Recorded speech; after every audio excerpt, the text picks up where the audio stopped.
Hello, my fellow patriots. This is Alex with Disabled Vets Perspective, and I wanted to bring something to everybody's attention just because maybe I noticed the little things and maybe other people haven't put it together quite yet. But something interesting happened with the Roger Stone case. Now, I don't know much about Roger Stone. I really don't. But I'm a little concerned.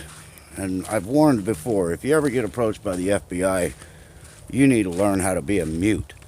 Because these idiots can lie their ass off to you. But you can't lie to them because that's a federal offense. So that's the way I feel about that. So piss on them, don't talk to them ever.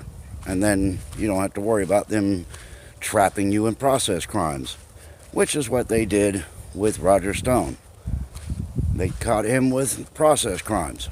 And the problem is, not only did they catch him in the process crimes, but now they want him to die in prison because of said process crime. They gave the sentencing recommendation, and now I'm going to cue this up and then I'll explain. They gave him a recommendation of 9 years. Guy's like 70 years old, so 76 is the average lifespan for a healthy adult male. Some people get more, some people don't. But they're basically saying we want this guy to go and die in prison because he lied to us about something. Or did he? They could have actually asked the same question 3 different ways, and if you answered one of them in just one off word, that becomes a lie. Well, this is how you answered it before. Why did you change your story? So that's a perjury trap. So anyway, they want this guy to die in prison as punishment for being a Trump supporter, and yet they have all these other people that are doing everything they can to break every law they can, and they're getting away with it. That's the Democrat side, the liberal side. So anyway, this is what I got. When they made the suggestion for 9 years in prison for Roger Stone, the president came out and said, "Oh, this is insane. That's a stupid recommendation for, potentially perjury trap."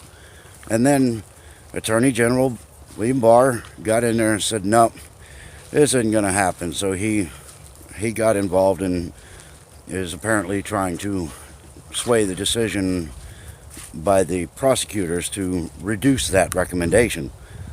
So the whole thing seems like a setup. We know that the Democrats lost this round recently of this impeachment hoax, and they're pissed. They're also back against the wall, so they don't know what to do right now to stop Trump. Well, the reality is they're not going to stop him, but beside the point. Anyway, so what they've done, these prosecutors all resigned in protest. Well, this whole thing was a setup. They resigned in protest, and then you heard the Democrats jump up and say, "Oh my God, the president got involved with a criminal law and interfering with the prosecution of a criminal."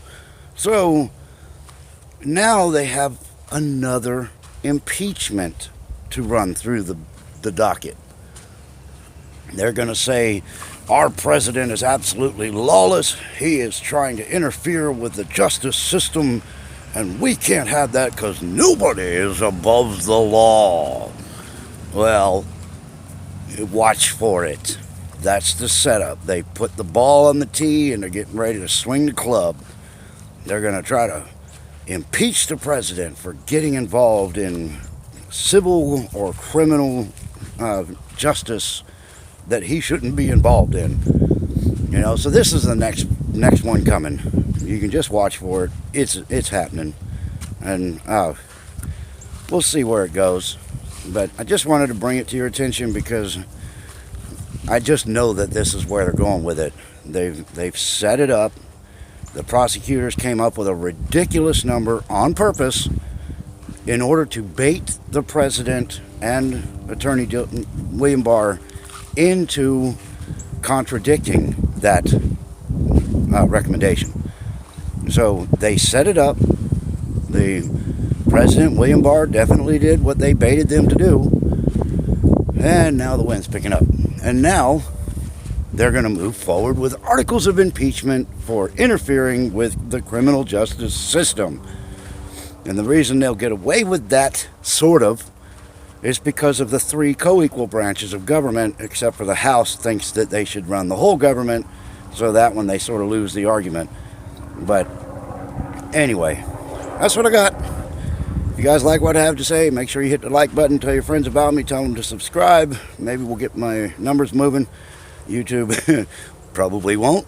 But anyway, love you guys, appreciate you all being here, and stay in the fight.